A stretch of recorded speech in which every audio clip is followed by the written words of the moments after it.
Good morning, and welcome to WWDC.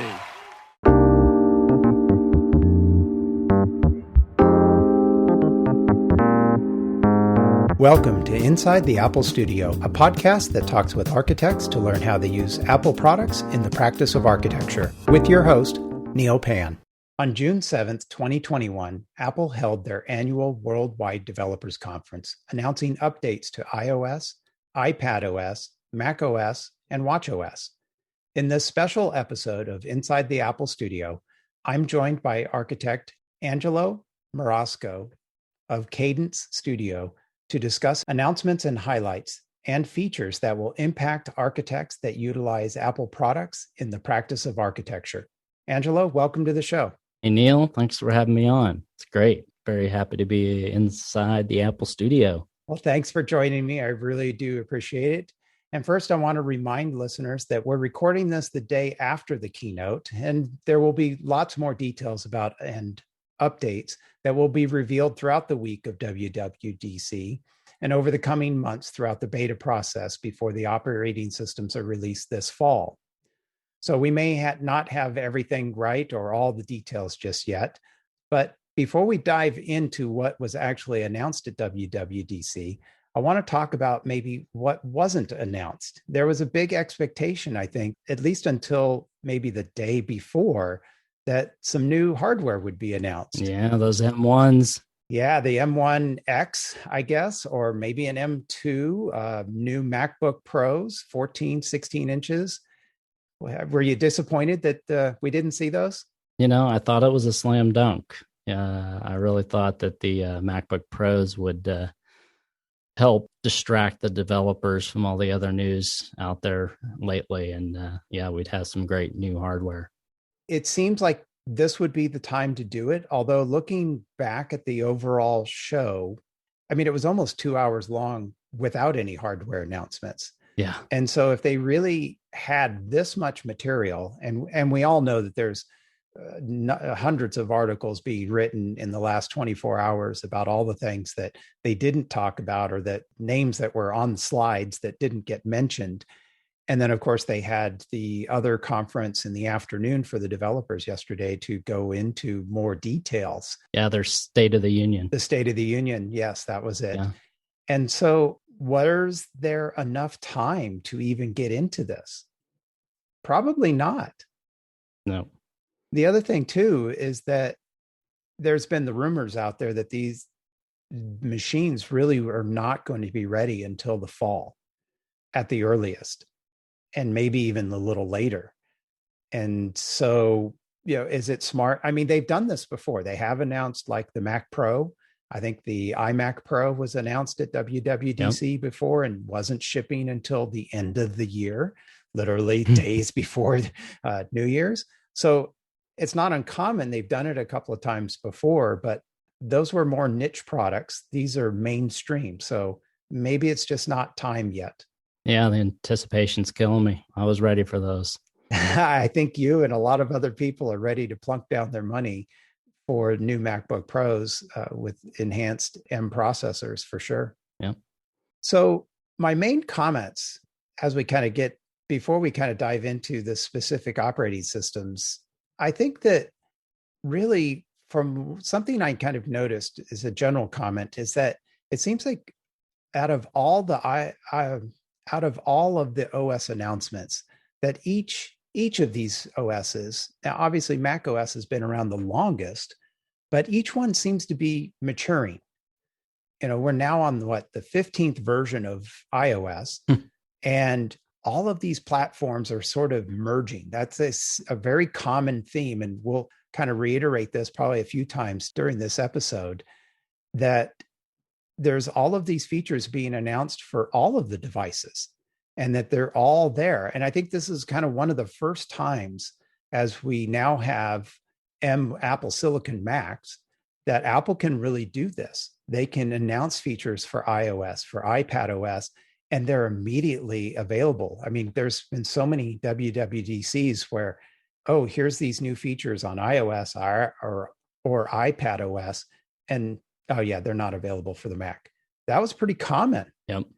And I think this is really the first time that we see that all of these devices are getting similar features all at the same times. But what I also think is interesting is that Apple's taking a different approach than Microsoft. Microsoft's approach and kind of the PC industry has been kind of, let's smash all these devices together into kind of these hybrid things that are part tablet, part laptop, lots of power, very bad battery life, but and then even with their software. I mean, at one point they tried to make a tablet software. What was it? Version 8, I think, of Windows. And it was just horrendous. Nobody wanted that. And I think what Apple's doing here is they're taking the things that can work across all of their devices. So you really get an opportunity. And I think this is consistent with their messaging for years, which is you use the device that's best suited for the task. And now with some of the features that they showed today, you can be on your Mac controlling things on your iPad that are iPad apps. Yeah, it's all integrated. And vice versa. They're always communicating. Mind blown. And I've run it. I want to, I don't know if this is the right time or not to kind of ask you about this, because I know you've been a big proponent in the past. We've had some conversations about when is Apple going to have a touchscreen MacBook, because I want to draw on my MacBook. What do you think of some of the features that they showed off where all of these devices can work seamlessly kind of together? You just put it right next to it and the mouse moves back and forth between the screens and you're controlling apps on either one. How do you think that could impact your thinking on future devices? It's coming together. I think there's still baby steps, to be perfectly honest. I think, the multitasking was the real big one on the iPad. So that was, I was really excited to see that pop up. It still seems a little convoluted, but it's a big step in the right direction and much, much easier than the gestures, which were really awkward. So that to me is big. The, continuity. Now they're calling it something else where you slide your mouse across the different screens. Definitely cool. Universal control, I think they called it. There you go. Logitech has been doing that for years with their Flow technology. You can even go cross-platform. So it's not exactly something brand new. So it remains to be seen, but they're baby steps. We're getting there. Yeah. I think Apple Silicon is really the chance for Apple to take their hardware to the next level. Absolutely. And bring these things together, make them, really, they work seamlessly together and each one is enhancing each other's features so that the task that you're doing is best utilized on that device. And sometimes it's just the screen size, but with the iPad, you have the mobility and the pen, or the pencil, I should say. So I'm really excited to see where Apple really takes all of this over the next decade. Yep. Because I think that when you look at Apple over the last decade, you saw major advancements with iOS and the iPhone and the iPad. And really the Mac was very stagnant for many years. Yes, it was. It was the stepchild. Yeah. And now I think, especially after seeing the 24-inch iMac that just came out, we're really kind of seeing Apple flex its muscles on what it can do when it has its own control over its processors. That's why we wanted those MacBook Pros. Just waiting for those. That's going to be, I think, pretty amazing. I think we're going to end up having to wait until the fall for any sort of announcements. I think at this point, it's very unusual for Apple. I don't know if they've ever had really any events between now throughout the summer. Yeah. It's usually, I should take that back. They used to do Macworld Boston in the summer, I think in August or something like that. I'm forgetting the dates now, but in the last decade plus, it's really been kind of a quiet time, software time, and then the big fall announcements coming usually in September. It's going to be a huge hardware packed fall. Hardware and software, apparently. Yeah. Well, speaking of software, let's dive into. So let's start with iOS 15, because I think that a lot of the features are not specific to just iOS. They, as we were mentioning earlier, these features are coming to all of these devices. And I think a number of them were mentioned and started with really iOS. There's a lot of overlap. So, yes, it works for any M1 device. Well, what's interesting about that working with, I noticed, I looked it up, the iOS 15 is compatible with all iPhones going back to the 6S. That's 2015. Those devices were released in 2015. That by the time iOS 15 comes out, that'll be 6 years. By the time iOS 16 comes out, it'll be 7 years of iOS support on a device. Try that on an Android device. You typically maybe get a year. Yeah, if you're lucky.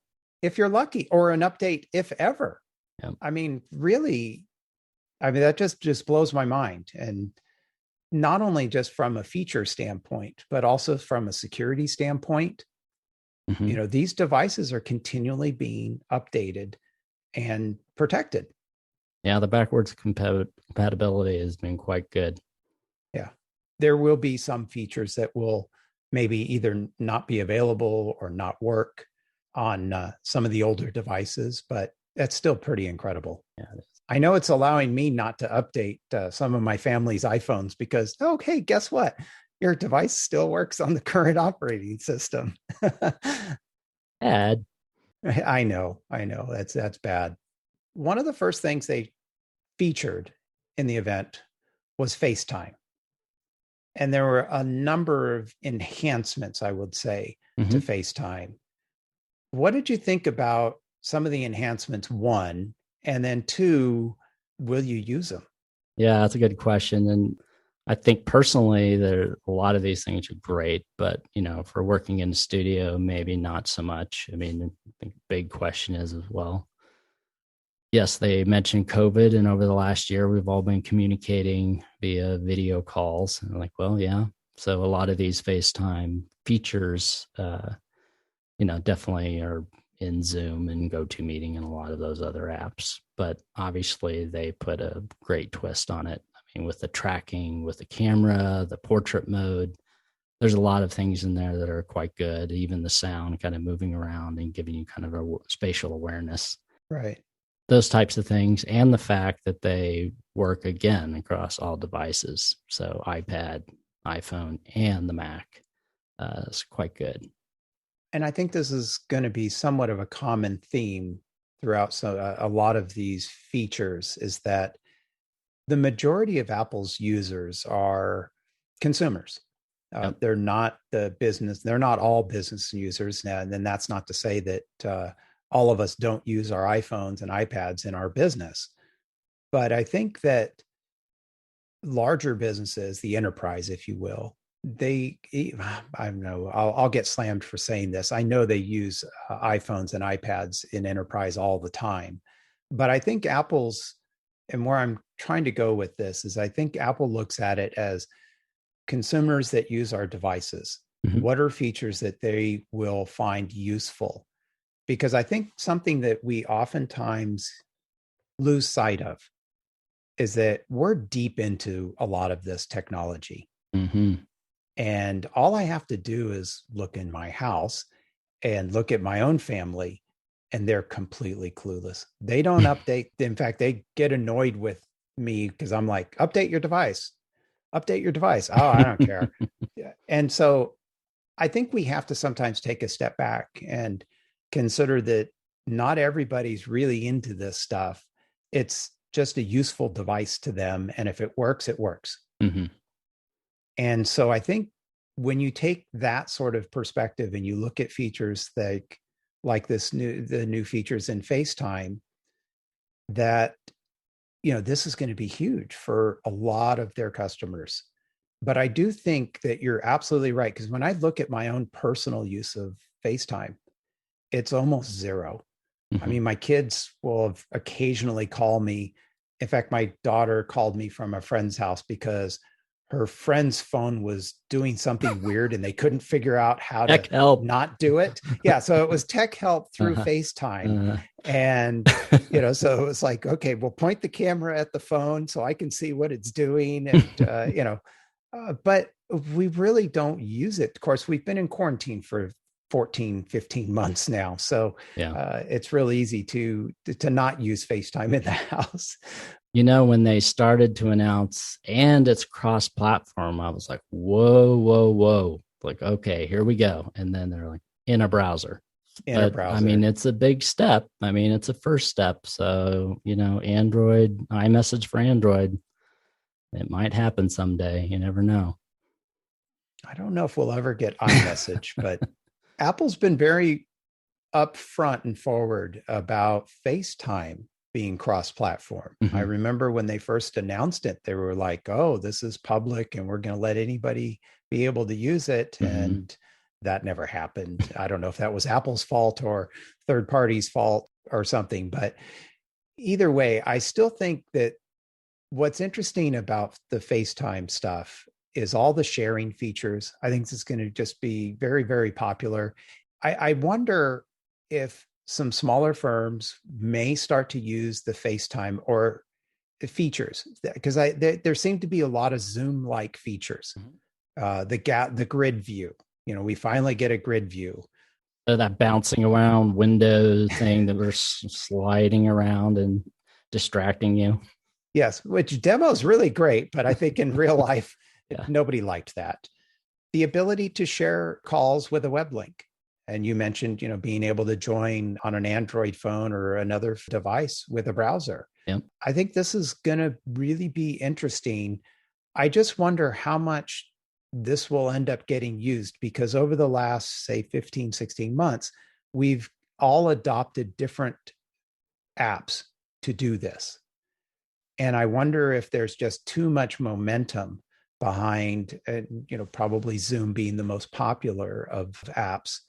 Is there just too much momentum now? Or is Apple going to get a slice of that market somehow? We've become the Zoom generation. Yeah. In a way. Yeah, definitely. I could see this as a way to work with clients or consultants from job sites. Most people have the phone. FaceTime's already there. So from a job site, instead of trying to do a Zoom call, will people maybe start to default to this instead? I don't know. And that brings up, communication for the studio. One piece I've been pushing for and bugging Apple about is they have the iMessage or business chat option. Yeah. Which I think would be really great for residential clients. And unfortunately, they're still in the early stages of rolling that out. So for really small businesses, not quite there yet. They still require a big back-end, like marketing type software web app. Oh, is that right? But to be able to have a client who can just use their phone to chat with their architect, I think would be really handy. So hopefully that will come to fruition. And using the business chat, not your own personal exactly phone number, essentially. Separation there. Yeah, that would be good, wouldn't it? Yep. You probably share your number with way more people than you'd care to. I try not to. I really try not to. I know for me in my job, I am lucky enough to have two phones. And while it's a pain to carry around two phones, it hasn't been a pain during the pandemic because I'm here at home. But it's nice to have the second phone that it's like, okay, I can text clients and other people and I can turn it off and when I'm not at work. Yep. And it's not a problem. You don't have that happening. So, right. But I think another thing that was also kind of interesting was the whole share with you, links and images and other content all in messages, and then that going out to other apps. I don't know how much this would be a work sort of thing, but I think I think where this might help is just being a little bit more productive on your device. Because if somebody sends you a link to a product or something else, it's not going to show up anywhere but in messages. And then if you forget about it, you've forgotten about it. or if it scrolls off the page a ways, it's like, well, where was that link again? Where if it shows up, you open up your browser and there's some links to something that somebody messaged you, a client or contractor or something like that, and it's right there. So, oh, there it is. Yep.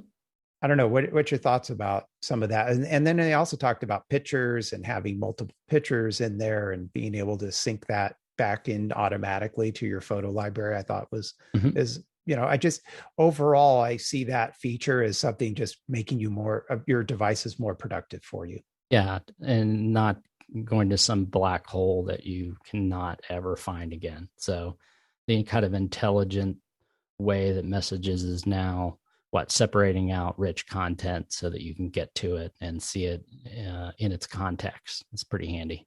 I agree. And that actually kind of leads us to something else I wanted to touch on next was focus. They labeled it focus, but it's really kind of a granular control of notification where there seems to be a way to, we had that ability to say, turn off certain apps. And in fact, it's probably a little less of a granular control and giving you more of a broad-based control by saying, hey, I'm at work. Here's all the settings you need to set while I'm at work so that only certain things come through. And so instead of, I guess it's kind of maybe more of a grouped control of notifications. Yep. I think this is going to be fantastic. It's huge, and it finally starts to show some of the power of iCloud. Having a complete cloud setup and the syncing of those settings. Yeah. So when you set up those certain saved notification, whatever groups or whatever they are, they sync across all your devices. So very handy. So if you customize it once, you don't have to go to your second device, figure it out. How did I do that? Do it all over again. They just show up. Right. So that to me is really starting to bring into focus the power of iCloud and what it can do.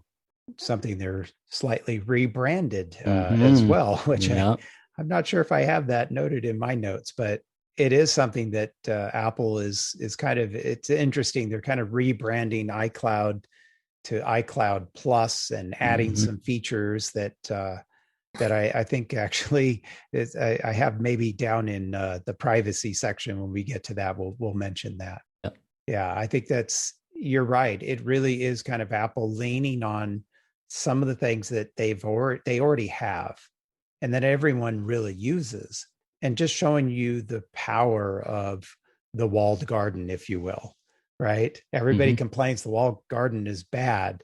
Well, here's some things that the walled garden can do for you. One of the other main highlights they had was maps.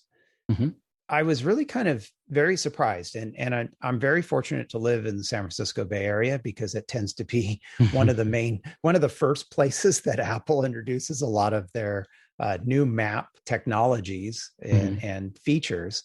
So I oftentimes get to see those before most of the country does. I thought that really they're taking this whole mapping thing to like the next level.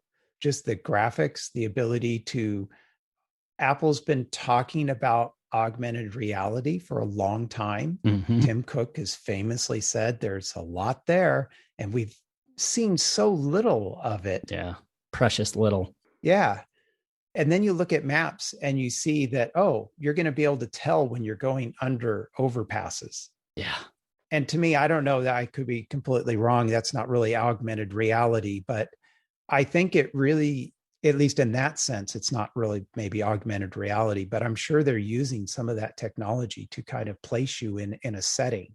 There is a feature of augmented reality that I think is going to be really helpful for when you're traveling, especially, and you're on a metro or here in the Bay Area, BART. It oftentimes happens to me. I come up from a BART station and I don't know if I'm turning left, right. I've done this dozens of times now, and I still don't know if I'm getting out the right way. And they showed a feature I thought that was really interesting. They did mention this was augmented reality with step-by-step directions, so that when you do get up to the street level, They use augmented reality to recognize where you're at and tell you which direction to go. I mean, this is fantastic. You pop up Manhattan, middle of Manhattan or the middle of Chicago. Yeah. And you don't know which of the 10 stairs, is popping you up on the street. Yeah. And you have no idea. And you're around a bunch of big buildings and the pointer's kind of wandering around. GPS doesn't know what you're doing. But I think, there's a lot of potential here to really be helpful. This will really sort of, when you're going out to a site, help, if you're going out to meet somebody for the first time, these are all really useful tools to kind of orientate you. And again, and I'll probably say this a number of times, make you more productive, right? There's less time wondering what the heck's going on and how things are working. Yeah, I don't use maps a whole lot. They were a little slow on Denver. Google's always been big in Denver just because they purchased Keyhole many years ago. That was a precursor to Google Earth. Oh, okay. So there's a lot of history of 3D mapping around the Denver area in Colorado. So that's very strong here. But again, whenever I open Apple Maps, the kind of abstracted, but still the clarity that they add to their graphics, a lot of spaghetti interchange, or something like that. I could see that really being helpful to explain where you're going instead of just a 2D, diagram that makes no sense when everything is overlapping everything else. So I think there's a lot of potential there. Apple certainly is playing the catch-up game with Google on the whole maps thing. They probably will forever be doing that, but I think they've really closed the gap for most people. I know that they've introduced their new maps, I think, across the entire United States and to a large parts in Europe as well. They certainly have got a long ways to go. And in some areas, they're just not, Google's going to, eat their lunch when it comes to that. And as you mentioned, even in Colorado for you. But here, again, I'm lucky that they spend time here in the Bay Area to really enhance these features. And so I'm spoiled and I get to, certainly I'm probably biased because I'm getting those new features first and able to use them. And I know we haven't been able to travel in more than a year. So I know when I have gone to Canada in the past, Apple Maps was really falling down. And so okay, time to switch back to Google for this when I've traveled. So they've got some catching up to do, but I really like some of the new features.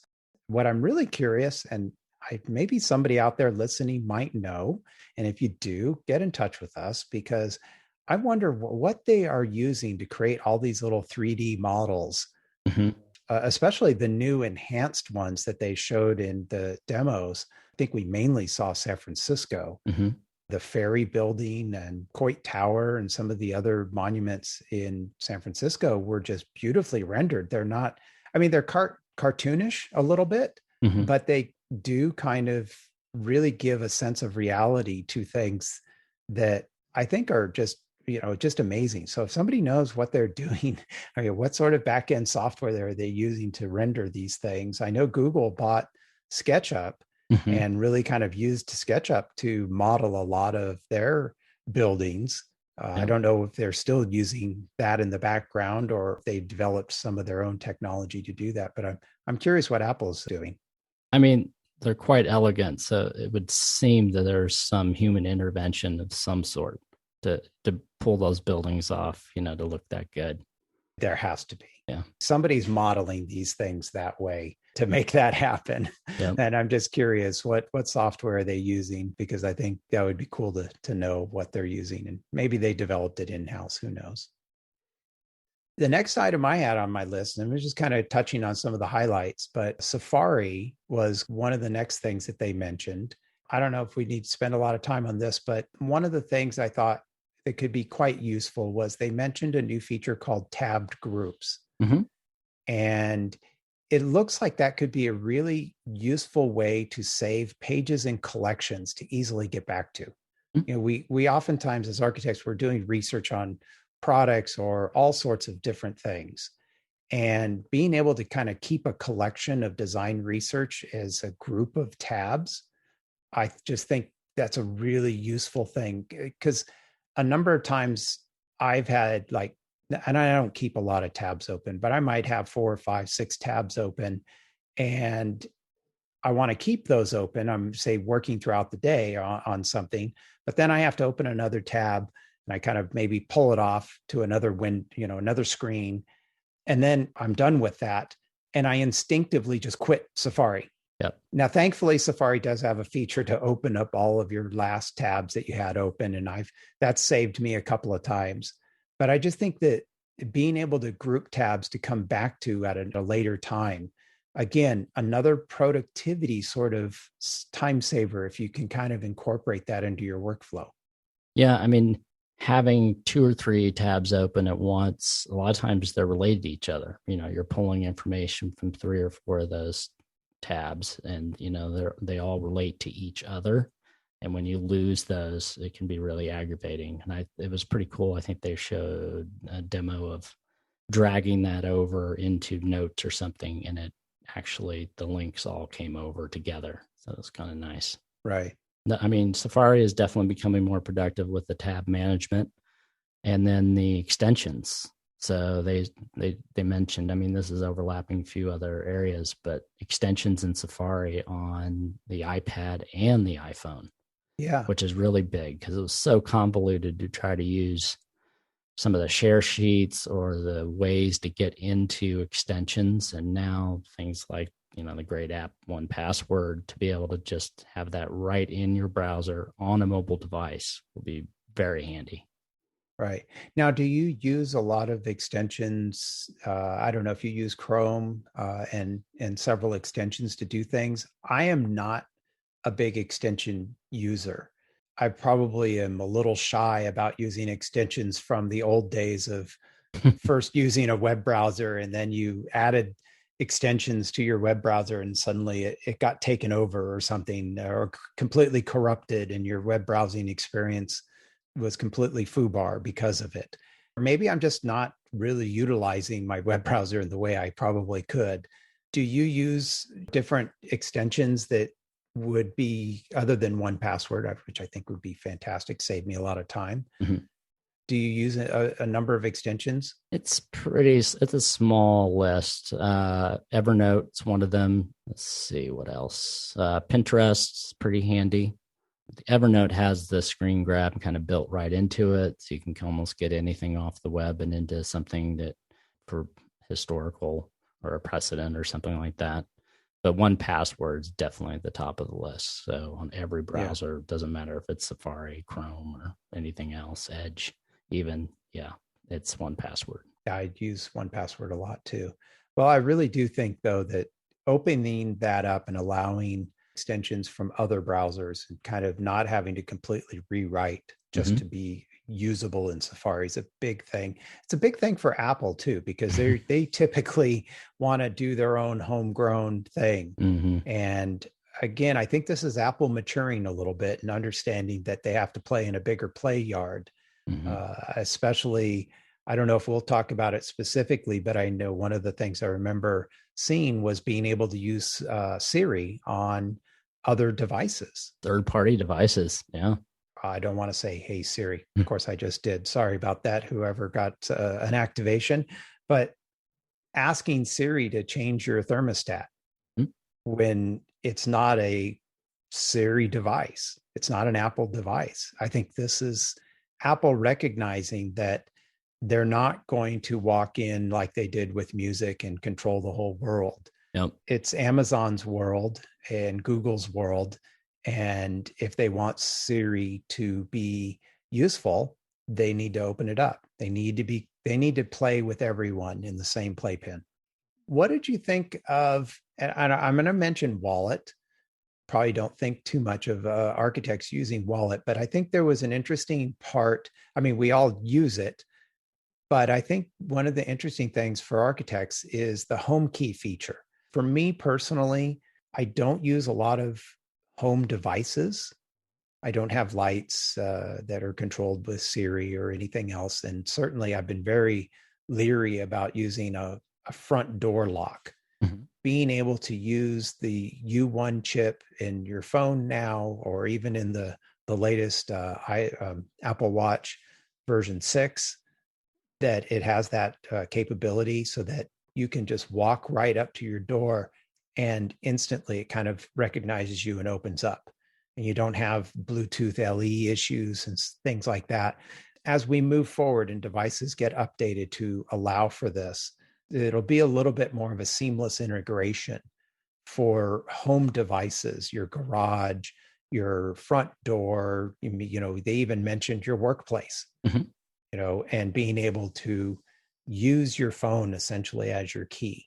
From our perspective as architects, where we can really maybe see our clients taking advantage of some of this technology and build it into their homes right from the very beginning as these devices begin to mature. Yeah, I mean, I think it can be pretty powerful. And I think, with the security on board, the local security with the iPhone would feel a lot more comfortable. I mean, they mentioned the TSA type pass, your driver's license, your home key. I mean, all these sorts of things are pretty serious security wise. But, I do trust Apple to be a little safer than many of the other companies. I mean, they're literally, I think it's BMW, their car keys. They've even kind of set up an API for that. So yeah, it should be very interesting, very handy. I mean, we have one of the smart door locks, but you've got to open the app. You've got to push 2 buttons. You got to hold your thumb on it to get it to open up. Mm-hmm. I'd like to just be able to walk up to the door with bags of groceries, and when I get there, it's close enough. It's unlocked. That'd be very handy. Right. I think you just very clearly explained the reasons why I don't have a lot of those types of devices, because there's just too much friction. Yeah. I mean, by the time you've done all of that, I've got my keys out and I've opened and locked my door. Yep. That's been my biggest hang up with a lot of home devices, lights and all these other things. It's like when I flip my switch on, my lights come on. When I flip the switch, it goes off. I don't know. Maybe I'm an old man yelling at clouds here, but it just works. And I'm good with that. Yelling at my device to tell my lights to turn on and off, and then they don't work, or they sometimes work. I know it's magic when it does. It's very exciting, but then you use it once a month. Right. But the frustration side, it's like the times it doesn't, I give up. I'm like, no, I'm waiting. Yeah, I'm really kind of waiting for these smart home devices to get a bit smarter. The next thing I want to move to, which I think is really going to be exciting, and I think is going to allow people to really get way more productive, and that's live text. The whole live text in photos, or just holding your phone up to a photo or up to something that you see, and this is, again, maybe not completely new, because I know there's been like translation apps that you could do that, but this is taking it to a whole nother level. You just hold your phone up to a sign and that text becomes live. You can copy it, you can tap it, and you're making that phone call if it's a phone number.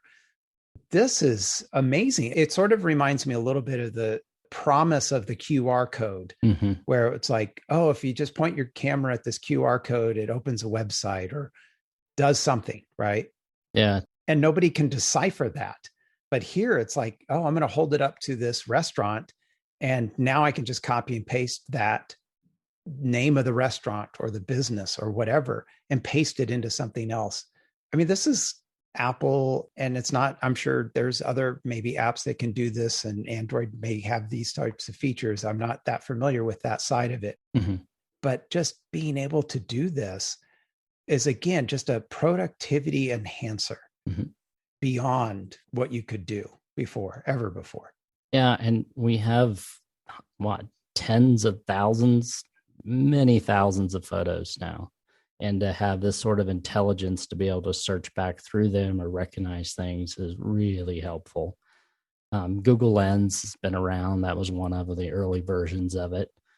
I mean, my first thought was, how can they do this on device? Really? It seems like they would be sending this back to a server, but if they're doing it on device, that's pretty amazing. The way Apple's doing this, and we may mention it a little later, but if we don't, they did mention Siri on device. Yeah. and without an internet connection. Actually, that's the next subject I want to get to in privacy. One of the questions is, what is Apple going to do with all this power? Every year, these chips come out, and even the M1 in the iPad. I mean, this is just crazy powerful. And we can debate whether or not the software is really advanced enough to take advantage of that speed. But live text and doing it on device is the way Apple's really using the power of their chips.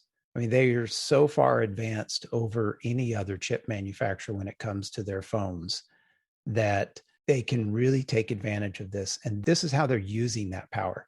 Yeah, we don't need to send this information off to a server to let that big server crunch away and provide you some information. The power curve that you see every year, and they didn't show it this year, maybe they will later when they introduce the next iPhone with the, what is it going to be, the A15 chip or something. These things are exponential as they're going up in power. And this is, in my view, what they're using with that sort of power. It's not just about how fast can an app open up anymore. I mean, we've solved that problem probably with Android too. That's not an issue. With this sort of power, we can really do things that were not possible before because of either network speeds or privacy concerns. And Apple's been criticized about this for a long time, that, oh, well, on Android or Google, you can do this and it'll intelligently figure this out. Well, but they were doing that because it was all being sent back to Google's know everything about you cloud. Brain. Yeah, the Google brain. Yeah, I think that's a great analogy. And serving you that information back. And it's really taken Apple years to get to a point where they have the power on their devices to protect your privacy and to do it on device. This is amazing.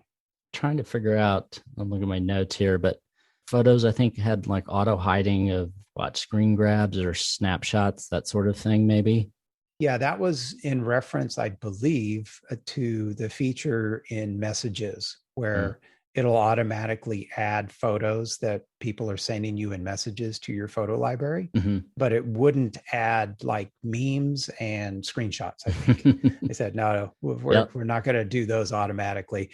I do hope they give you some control over which ones. You know, if my wife sends me an old photo of our kids from 5 years ago today or something, yeah, I'd like that in my photo library, but I don't need everything in there. We'll see what happens there. But the visual lookup is, I think, what you were mentioning a moment ago, and highlighting objects and scenes, recognizing landmarks and things like that, nature, books, pets. They've had some of that ability, and certainly Google has been able to do that in the Google brain, as you coined it. They've had that ability, but to be able to do this on device, I've actually searched sometimes my photo library on like, okay, I know I took a photo and it was in this location. So I'll go to like the maps feature and also zoom in to where I believe I took that photo. And I can take an 86,000 photo library down to maybe only 100 photos of something that happened in that place. Now I'm really in trouble when I have to zoom into my house because I take a lot of photos of the kids and the family and events at my house. So that doesn't really help me there. But I have actually used it to, like, if I'm looking for a computer photo, I've got a bunch of old Macs. So if I'm looking for a particular photo, I'll search computer. And I do hope that their enhancements to that will really kind of allow me to drill down a lot faster. Yeah, they're not calling it AI. What are they calling it? Just on device? Not using the AI a lot, but it's pretty much what it is. I think the term they used was visual lookup. Obviously, it's using AI, and maybe they just figure, hey, we'll give it a fancy name. This is what's really happening, but we don't need to say that. The next big thing that they announced was privacy. I want to get to this part here. We talked about on-device Siri requests, but I want to touch briefly on the mail aspect, because they talked about how privacy, they'll be able to hide your IP address. And then they're going to be able to block those little pixel images that marketing trackers. Yes, thank you. From a personal use, now I do use iCloud for most of my personal email, not necessarily my business emails. but I still use the Mail app. Actually, I'm still slave to the Mail app. I don't use other apps for my mail. I don't use Google Mail. So these are huge features for me, but I do have a concern about what that means for small businesses that use those trackers for not nefarious reasons, but for really informational purposes. I think before we started the show, you mentioned a use case where you could use that. So what's your thoughts on it? When things are on the defaults, a lot of times there's ways for some of these emails and newsletters to really track what people are doing. And when the spam comes, it's not a good thing. But for marketing, when we send out a proposal to a client, we don't hear from them in a week. We can go back to our marketing web app, and it will tell us if they've looked at the email or if they've opened it, that sort of thing. And that's done through exactly what Apple's blocking here. And it's been around for a long time and well known. So it's kind of a hack. Mm-hmm. So I think, the marketing websites will have to come up with something a little more intelligent for knowing when you're trying to communicate that your, email is not going into a black hole.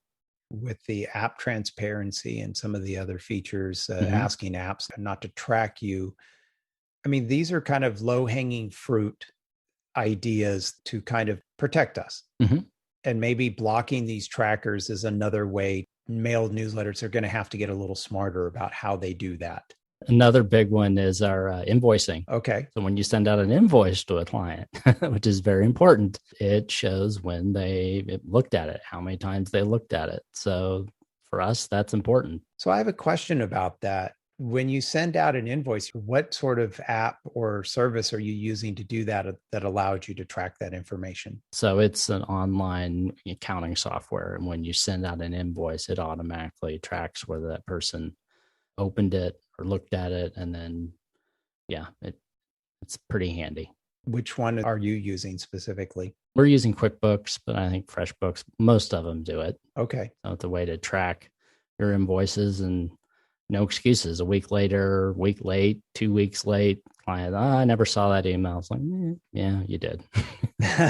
Opened it a couple of times and looked at it. We'd like to get paid now. And in all honesty, it hasn't been that big of a deal when you're invoicing online because it's a couple of clicks for them to pay. It's so easy. Right. Versus the checks, quote, in the mail.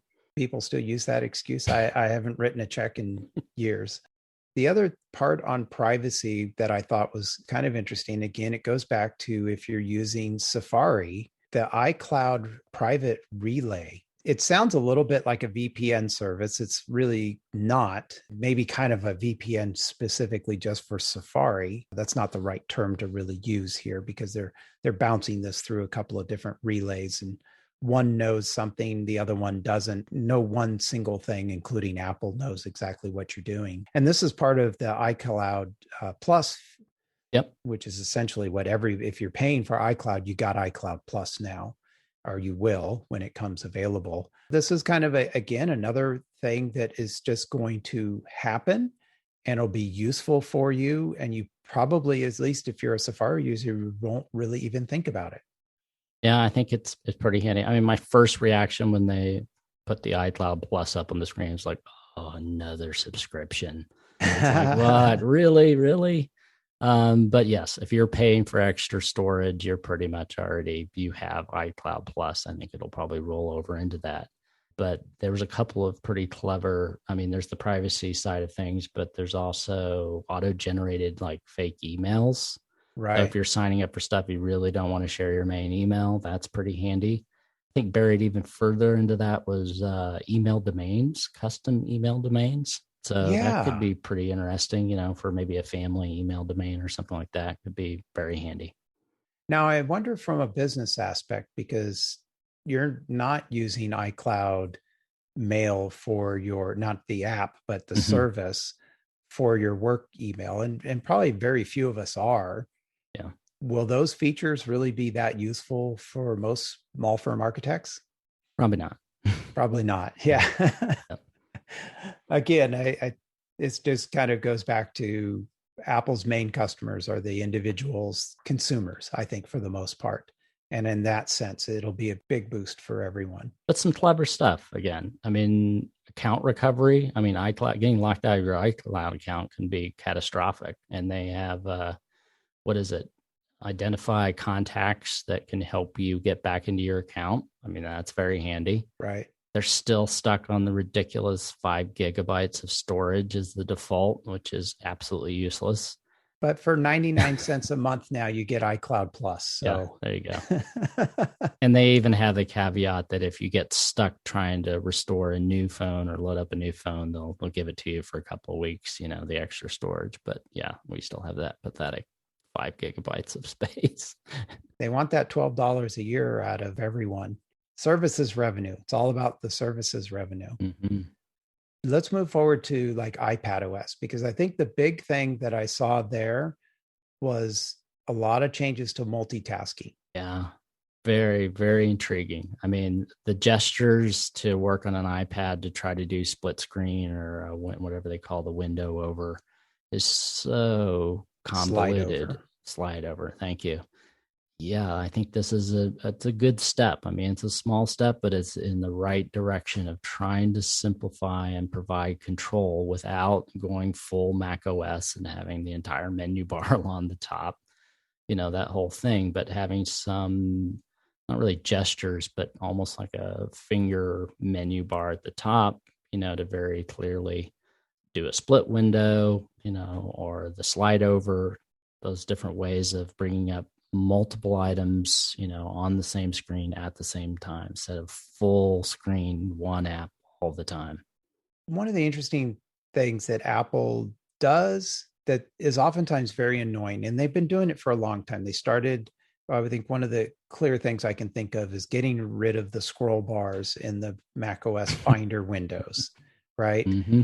It's like, oh yeah, they're still there if you actually do something. Mm-hmm. Or if you're in Safari and you're looking at a PDF from a website, you can actually save that and download it without going to the menu bar. But it's, again, a little hidden menu, or not really a menu. It's a little pop-up that slides over. If you bring your mouse towards the center and bottom of the window, you get these little features that pop up. And they're really good or bad, if you will, about hiding how you do things. Teach that to an 80-year-old. Right. And if you go back and you look at the original system software, everything was very visual. It was very obvious, mm-hmm. right? What does this do? Oh, there's something here.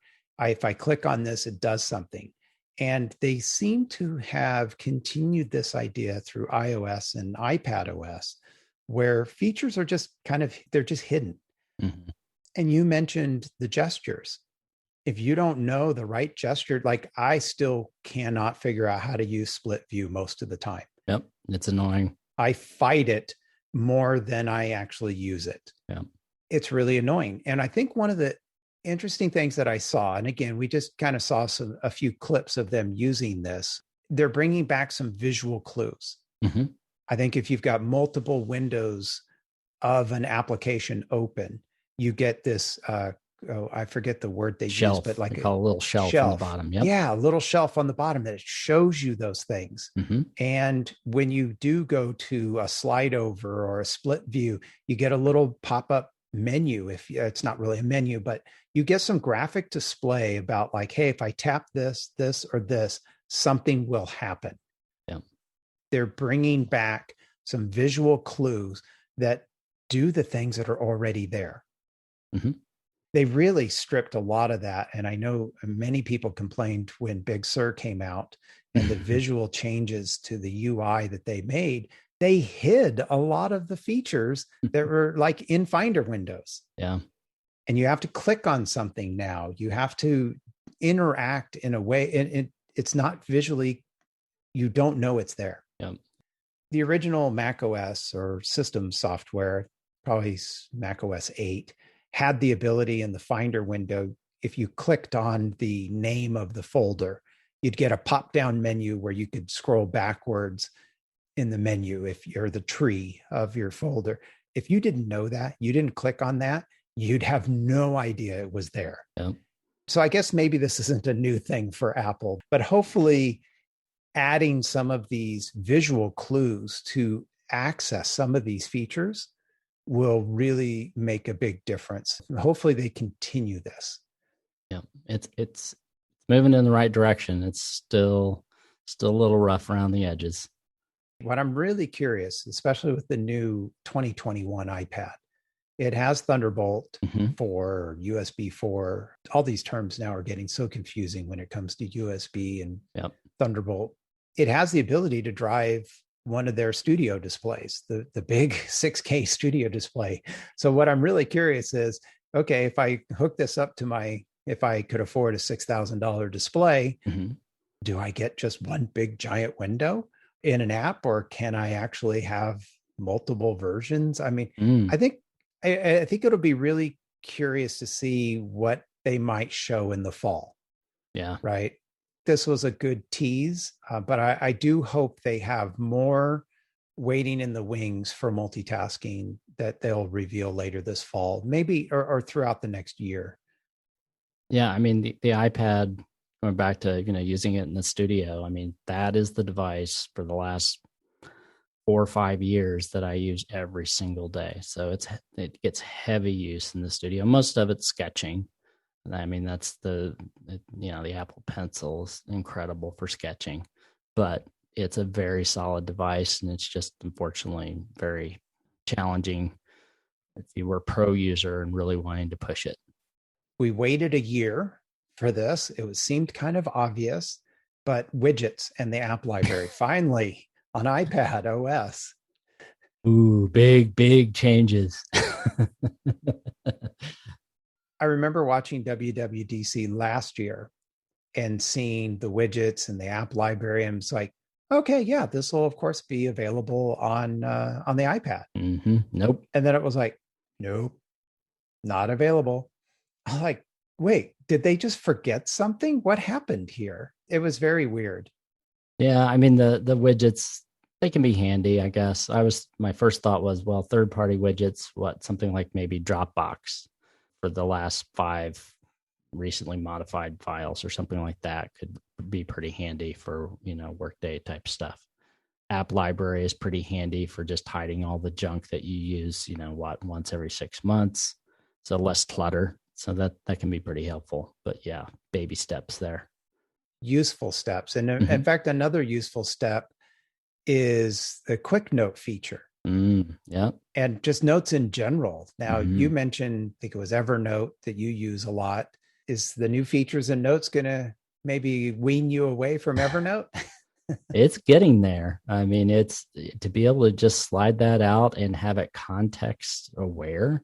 I mean, that's huge. So it's getting closer to being something. I mean, the power of it is pretty amazing. I mean, they got some tags, you can use folders and that context aware option, and being able to, again, just pull it out of the corner with your Apple Pencil, I think it's getting there. Maybe for personal stuff, whether it's used for work, full on kind of archiving of stuff, maybe not quite yet.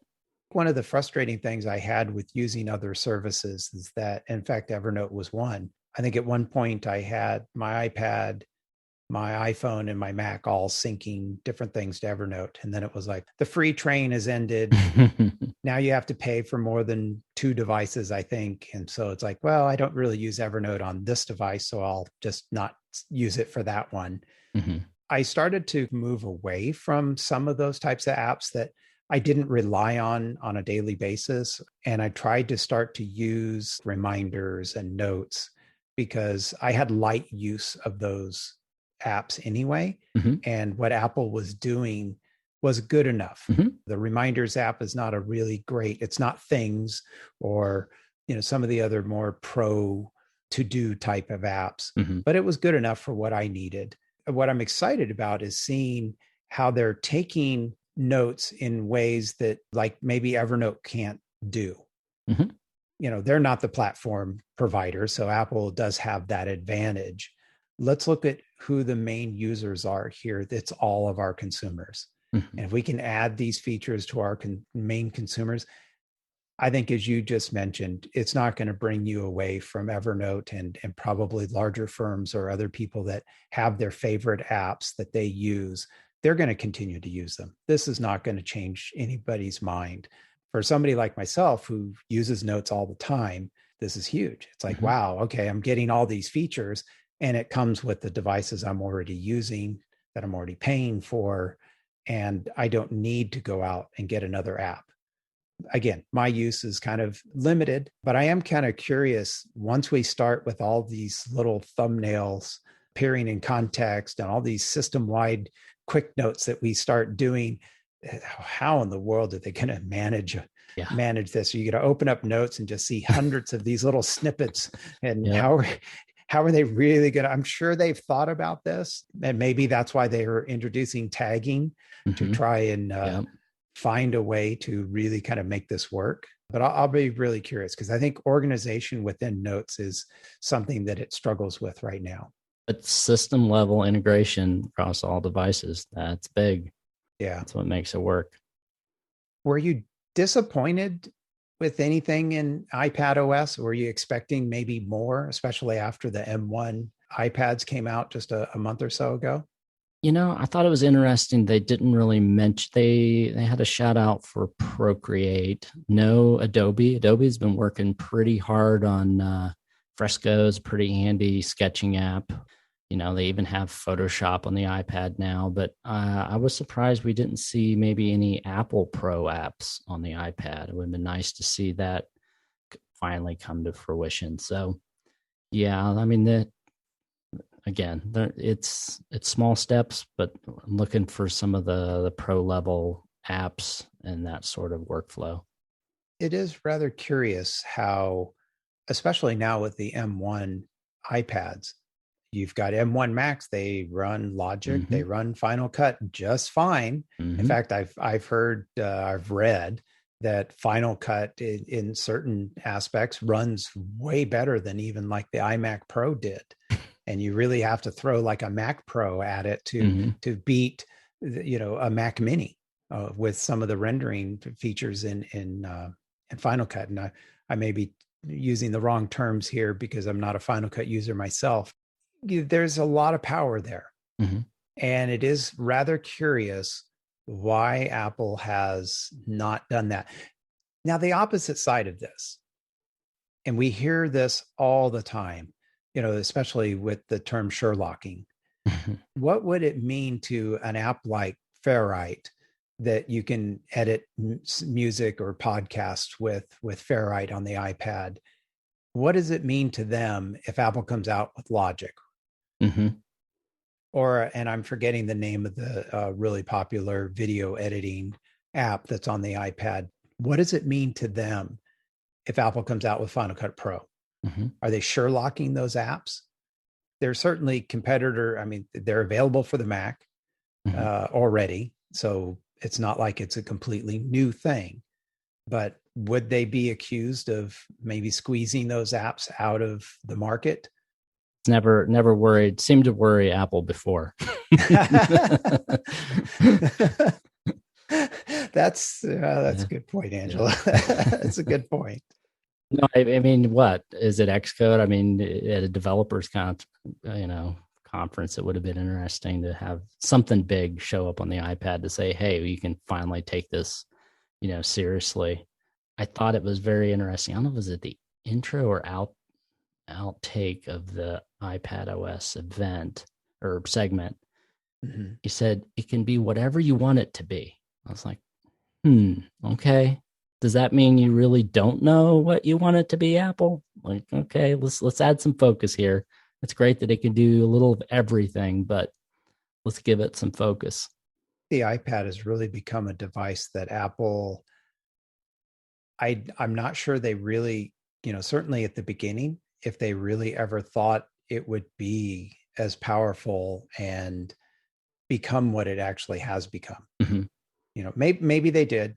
That was almost 11 years ago now when the first iPad came out. So they've really kind of worked themselves into this sort of conundrum of what is this device? How do you use it? And this is actually an interesting question. should it be, or maybe should it just not be? And they put both of the iPad and the MacBook together. Should that be that device, or should they just stay separate? From an aspect of who's making the most money out there, I think Apple's made a great choice. Basically, you have to buy two devices to do that right now, where Microsoft and other vendors are saying, oh, we'll give you this hybrid sort of approach. Yeah. And that approach just hasn't been really successful in the market. It has its people that love it. I know you have one, right? Or a Surface, right? Not a Surface, a different one. Yep. But, working on a project, whether it's in 3D, 2D, or whatever it is, and being able to just stop and on that device, stop, take a screen grab, and immediately start drawing and sketching, to me, is just so much more powerful than always transferring things back and forth. And, that, what was their term? It's not continuity, but you're thinking universal control? Yeah. So, that was a cool demo, how that will work, with third-party apps, but, to be able to just drag something off the iPad, work back on a Mac, and vice versa, will maybe cut down some of that friction. But again, to me, the most powerful way to work is keeping it on the same device and being able to sketch and do kind of quote work real stuff on that same device. And unfortunately, with the iPad, it's plenty powerful enough, and the sketching is absolutely a beautiful experience, but yeah, can't do the rest of it. I mentioned it earlier, how I'm kind of excited about what the next decade might bring. And I do think that Apple, now that they control the whole widget from top to bottom, software and hardware, that I think they can maybe rethink some of these paradigms that they've been stuck with, or that the industry's been stuck with for a long time. Maybe that'll change over the next decade. Maybe they can get what they want out of one device eventually. And maybe it's not there today, but maybe eventually. And the power that they're able to pack in with no fans. Just to have this little tiny thin slab of incredible power. Right. The potential is there. It's more than there. Well, speaking of potential, macOS Monterey. In previous macOS releases, they've kind of gone from the big to the small. So for instance, they did like Yosemite, and then they did El Capitan after that, right? And here they've kind of gone from Big Sur, which is like a subset of the larger Monterey area. They've kind of gone in reverse. So I don't know. Maybe they liked the idea of Big Sur, big changes that happened in the UI, and now they're settling into more of a bug fix and minor update with Monterey. I don't know. Yeah. All the features, many of which we've already talked about, the FaceTime, the screen sharing, grid view, portrait mode, scheduling with a link, improvements to messages, Safari, all the focused features, the quick notes, the live text, maps, privacy, all of those things are available on the Mac. And more importantly, some of those are limited to M1 Macs. I thought that was very interesting. So not everything works on an Intel Mac. So I think some of the FaceTime things, the portrait mode, some of those things are relying on the M1 processing. So that to me is, they're starting to really push the move to the M1 away from Intel. I would really expect to see them do that. Why not? It's their devices. They need to keep pushing the software to encourage people to upgrade eventually. A lot of people upgrade 3 to 4 years, maybe sooner, on their main computers for production, or they kind of budget that. I think we've been very lucky, at least I have been personally very lucky, to have machines that I've used for 7 and 8 years or longer, and they're still productive. Maybe that's part of the stagnation that Apple's been in with the Mac, for that the fact that we can still use computers from, now I have upgraded it to an SSD. It had a spinning hard drive in it, but my early 2009 iMac is still being used in my daughter, and she's going to be starting high school next year, and we'll probably upgrade that. But I mean, all through middle school, she had her Chromebook because the school forced that upon us begrudgingly. But for me personally, I don't like to have a Chromebook in my house. But anyway, that's here or there. But, she still uses it because it's got a larger screen. And a lot of her stuff is all in Google Docs, and it's got a 3 gigahertz dual core processor. And you know what? For that sort of things, it still works. It's 11 years old, 12 years old now. Yep. They're beasts, but they work. Yeah. And so the SSD drive is what gave it its second life on it, to be honest with you. Let's talk about Monterey. You mentioned a couple of times already universal control. So first off, universal control, for those that may not have seen it or heard about it yet, that it basically allows one to work across a Mac and an iPad. And I think they had showed at some point, and I might have missed it, an iPhone as well, but it could be just limited to an iPad. And, basically a single keyboard and mouse or a trackpad will work seamlessly between them.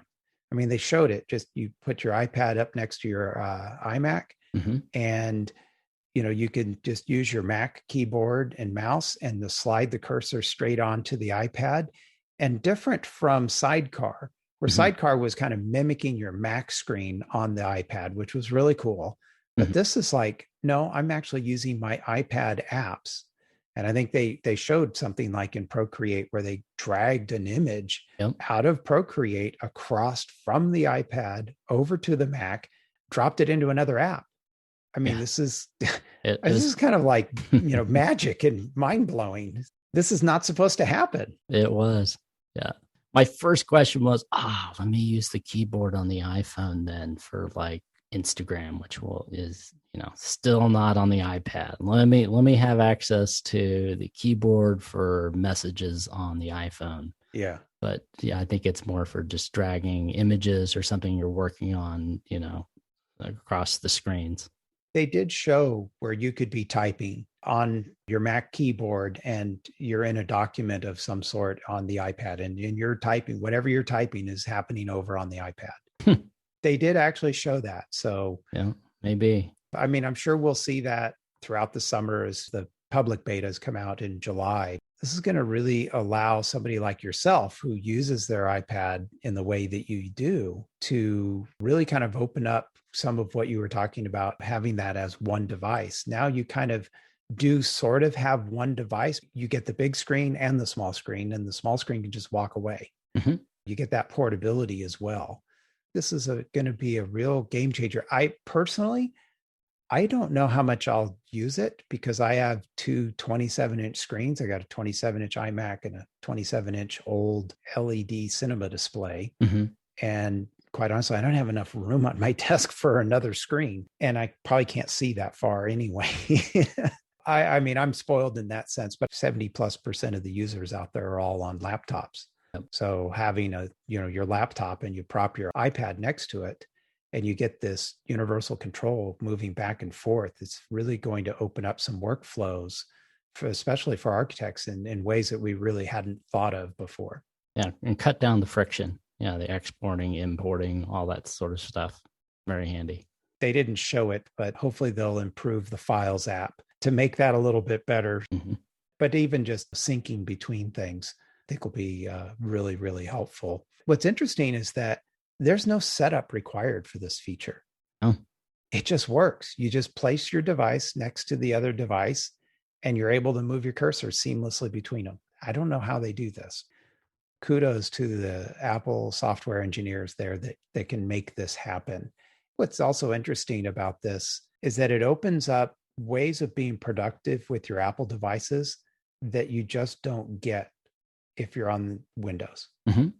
I mean, this really kind of shows the advantage of being able to use a Mac and an iPad.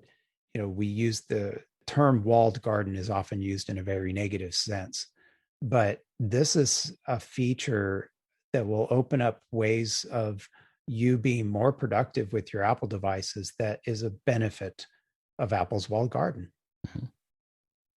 So another thing that you could do too is AirPlay to the Mac, finally. Yeah, very handy. So if you don't have an Apple TV anywhere around, to have wherever you have a big screen, to be able to just flick up a photo or a sketch or something and talk about it, and it, be legible instead of holding up your tiny little phone, and every time you rotate it, it flips around, and it's awkward. Yeah. One of the other things that they mentioned specifically for Mac, shortcuts. Mm-hmm. Do you use shortcuts a lot on your iPhone? I do not. I've played around with them a little bit, but to have some kind of more approachable scripting on the Mac, I think would be pretty handy, or just repetitive tasks, an Apple script and Automator have been around for many years, but I think shortcuts would be much more intuitive. Something I have to often do is I'll go out to a job site and I'll take a bunch of photos. Mm-hmm. And I'm using an iPhone 11 to do that. And I get these 8-9 megabyte photos. Yeah. And you have to share those with consultants or clients or coworkers, right? And so I did actually build an Automator action. I did spend a few minutes online to figure out how to do this, where literally in fact, it's an action. So all I have to do is select the photo I want, select the action, and it resizes it to like a 1200 wide pixel, plenty large enough to see, but under 500K. And then using the rename feature that's built into the Finder. In fact, I've had to do this for a dozen or a couple of dozen photos. So I just rename it and add a 1 or 2 character thing. I usually use -SM for small. Mm-hmm. I'm not very sophisticated here. And I can just select all those images, go to the Finder, say rename, click enter, and within like a millisecond, it's done.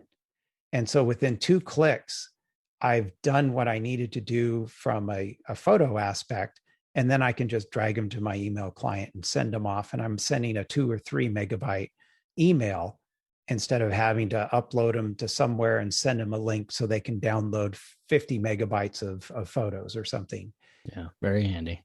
One of the interesting things I think about it is you go into Automator and there's really nothing pre-built. Mm-hmm. They have all these actions that you can drag and drop together, which makes it pretty easy to build something, but there's nothing already pre-built. Mm-hmm. Samples, yeah. Yeah, like samples. And one of the interesting things about shortcuts is there are samples. Mm-hmm. There's pre-built shortcuts. And one of the ones I used, I modified it slightly, and it was more important when I was actually commuting, but I could be able to tell Siri that I'm on my way home. Mm-hmm. And just by saying that, it would send a text to my wife and my kids and tell them that I'm on my way home now, and it would know my location. And then it would give them an estimate of what time I'd approximately be home based on my commute from where I was at. It was an action I used like every day when I left the office. I would not have built that on my own. Yeah. But just going into the Shortcuts app and seeing, I could just modify this, add, the people I need to, and it's done, is fantastic. So I really see a whole new world opening up for something like Shortcuts on the Mac. And hopefully, I know in Shortcuts on the iPhone, you can download other people's shortcuts. Mm-hmm. Yeah, quite a community online. Yeah. So if you can do this on the Mac, again, another huge productivity boost. I don't have to go searching and try and build this Automator action that I probably spent a half an hour, that even though the few times I've used it, it's probably never saved me as much time as it took me to actually build it to reduce those photo sizes. But every time I use it, I just get this really great feeling like, oh, this was so fantastic. I can't do this, or at least I don't know how to do this on my work Windows PC. Yeah. I wouldn't even know how to approach doing that. I'm not a scripter, and I figured out how to do it. Yeah, pretty handy. I mean, we gone back and forth, shooting with a DSLR on the site, because it's great, because then you can always shoot something in the shade or that's underexposed, overexposed, and you can always bring everything back into not focus, but into a well exposed image, or crop way in on a certain area. Yeah, we go back and forth, and finally just, okay, we're going to shoot in RAW all the time, and it's a huge file, but you can always salvage something out of it. But you really need a bunch of lightweight versions of those to be able to send around. So having that automation option with shortcuts, I think would be handy. And a lot of apps also backup files. A lot of apps, save 10 versions of the file or some sort of backup thing. And every maybe week to be able to go through and cleanse your project folders of those backup files. Another one that I could see would be very handy. Yeah. And it could be just set up to run automatically. Mm-hmm. Just once a week, go get rid of all those. I'll show my AutoCAD background, that BAK file, Mm-hmm. or, choose your favorite BIM app. I'm sure they're all there. So, Yep. yeah. So I think building those types of shortcuts and having them work across all three platforms, obviously you're not going to probably use that one on your iPhone.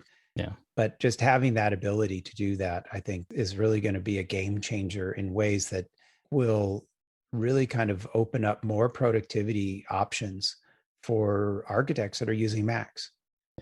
Because that's the biggest challenge. How do we get more productive so that we can turn a profit? Perfect those workflows. That's right. And I think this will be another option that will allow you to do that. And speaking of workflows, low power mode. Now, I know back in the days of Mac OS 8 and 9, you could set different settings for different battery settings. So like if you were plugged in, you could have certain things turned on or off, or if you were on battery power, then certain things changed. But we really haven't had those features on the Mac with Mac OS 10. Now we're going to get that. With the 20 hours on the new M1 Max, isn't that an excuse just to go, you need a new Mac, right? Yeah. If my son is any indication, he has a new MacBook Air. It's an M1 MacBook Air. And I don't know when he ever actually plugs it in. Wow. He just walks around with it all the time. I'm like, don't you need to plug that in? No, the battery's fine. So It is pretty incredible. But I do think that for those times, maybe you're out in the field or you do have to be away from your power for a while, or any option to plug in for power, to be able to just automatically set it into a low power mode to extend that battery usage, I think is going to be huge. Yeah, to eke out just an extra, half an hour, whatever you need, and not need to burrow down into what system preferences and all the things that are running in the background, but have, a single button you just push and eke out a little bit more time can be very handy. Yeah, I agree. So Angelo, what did you think of the whole event in general? I think overall it was a little light, and I was, a little bummed about that. But then, immediately it's like, okay, COVID, it's obvious. There's a reason for this. Sure. And the 2020 event was very polished and had a lot of those fun kind of in and out things, people running around and the tracking and the camera shots. Those were quite fun. They seemed to cut down a little bit on that, except for Craig, who had all kinds of funky stuff going on. Yeah. But I do have to mention during the Watch OS, which is not relevant for architecture per se, but she used the term architected. Oh, you're the second person to mention that to me. A friend of mine texted me. Does it really become part of the lexicon? That's like really architected. Did you really just say that? So had to put that out there. But no, I think overall it's a lot of polishing and cleaning up, and then great communication between devices and some progress on the iPad. So for me, all in all, it was pretty good for probably a COVID year for Apple. Something that I've thought about a little bit is over the past year, Apple's really been pretty steady with its hardware and software announcements and shipping. There's obviously were some delays in manufacturing for the iPhone. It came out a good month and a half later than it usually does. But what I find interesting about that is that, Apple has a very long road when it looks at doing these things. It's working on things that are 3 and 4 or 5, maybe even more than that out there. Like the M1 Max and Apple Silicon was not a decision made 2 or 3 years ago, right? That decision was 4 or 5 years ago. And we're there now. And what I find interesting when you if you look at what's happened during this pandemic, is that Apple's decisions that they made in 2017 or 18 and 19, I guess, other than the manufacturing hiccups, everything was already planned and could happen.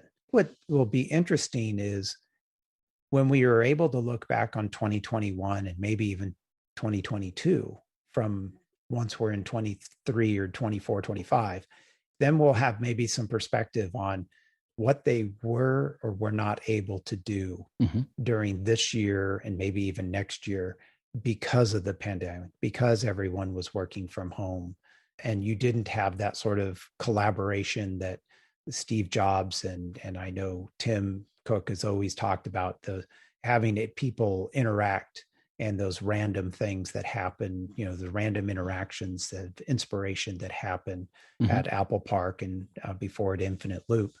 What's really going to be the impact of this from this year and next year? Because all of last year was a pandemic year. And so what were they not able to do over last year for planning to make something this year or maybe even next year? Where are we going to see that hiccup in either hardware or software? Yeah, I think maybe the event in the fall, the hardware event, if they have one MacBook Pro and not much else, a new iPhone, a slightly upgraded iPhone, and one new MacBook Pro, M whatever, 1X, that might be some indication of maybe there's a bit of a hiccup. We may never know, but maybe with some time we can look back with some perspective and say, oh yeah, no, that probably could have happened a little sooner if not for this. But again, we probably won't know.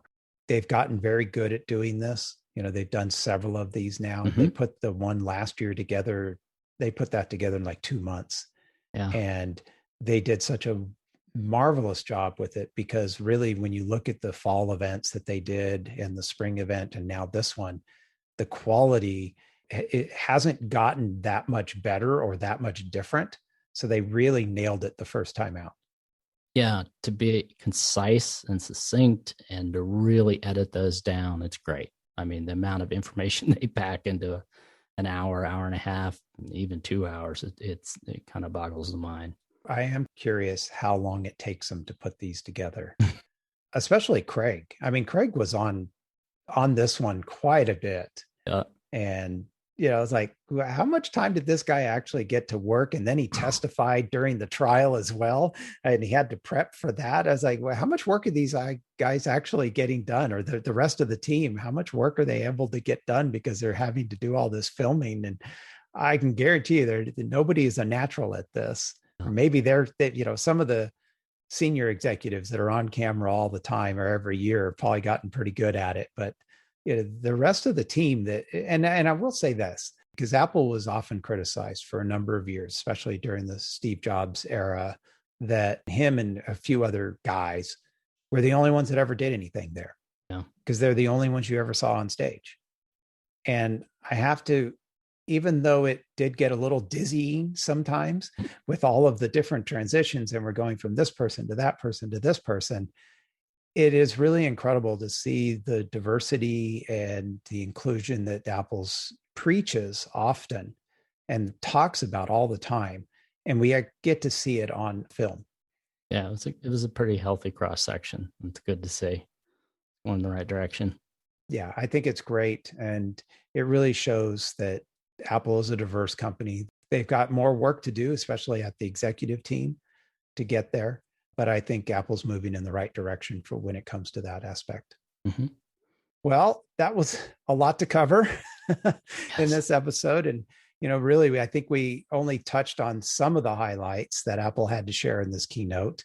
You've heard our thoughts. So I'd like to invite the listeners to share their thoughts on the announcements at WWDC. What did you think of the event overall? What features are you most excited about? And will you be installing any of the public betas coming in July? You can do so by contacting us on Twitter, email, or on Facebook. All you have to do is search for Apple for Architects on Facebook, follow the page there, and join the Apple for Architects Facebook group. And before we go, I'd like to thank my guest, Angelo Marasco at Cadence Studio, for joining me. Thank you again. Thank you, Neal, and a shout out for Apple for Architects Facebook group. That's been a godsend over the years of working through things on the Mac in a studio. It's been a great discussion online. I really appreciate that. So thanks for having me on the show. And if you're looking for me online, we're cadence-studio.com, or you can find me on Twitter at Angelo_Arch. And thanks again for listening to this special episode of Inside the Apple Studio.